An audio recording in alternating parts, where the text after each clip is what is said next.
Kalyanpur Police seized 13 kg dry cannabis from a Maruti car bearing number TR01B P0695 and arrested 6 people from the state, including 2 youths and a woman from outside the state. The market value of the seized dry cannabis is approximately 70,000 rupees.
In the details of the whole incident, it is known that ahead of the Lok Sabha election, knockout points have been installed at various places.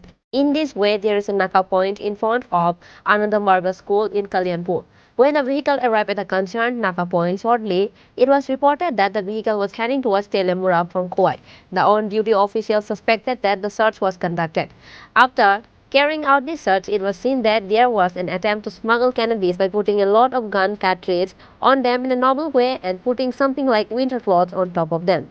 After the whole incident came to light, the police seized 13 kg cannabis from at least 8 people involved in the incident. Kalyanpur Police Ushi Tapas Malakar estimate that the market value of the seized dry cannabis is approximately 70,000 rupees. আমরা নাকা পয়েন্টে চেকিংয়ের সময় আমরা একটা eco গাড়ি যখন checking করছিলাম তখন গাড়ির মধ্যে কয়েকজন লোক দেখে আমাদের সন্দেহ হয়। তারপর তল্লাশি চালিয়ে আমরা ওদের কাছ থেকে 13 কেজি গাঁজা উদ্ধার করি। তার মধ্যে এখানে ড্রাইভার সহ 6 জন মেল আর 2 জন ফিমেল ছিল। বক্তব্য যে খোয়াই দিক থেকে ওরা পেলে আমরা দিয়ে যাচ্ছিল অ্যাপ্রক্সিমেটলি 13 কেজি। পিএসসি আছে, এনডিপিএস দ্বারা ওদের বিরুদ্ধে মামলা নেওয়া হবে। As of last news, the arrested have been kept in Kalyanpur Police Station. They will be produced in court tomorrow. In this way, the news of the arrest of 2 youths of the state, including others from the Kuwait Telemura road for smuggling cannabis, has created a lot of excitement in the area. Reported by Biplov from Kuwait, Chini Khorang.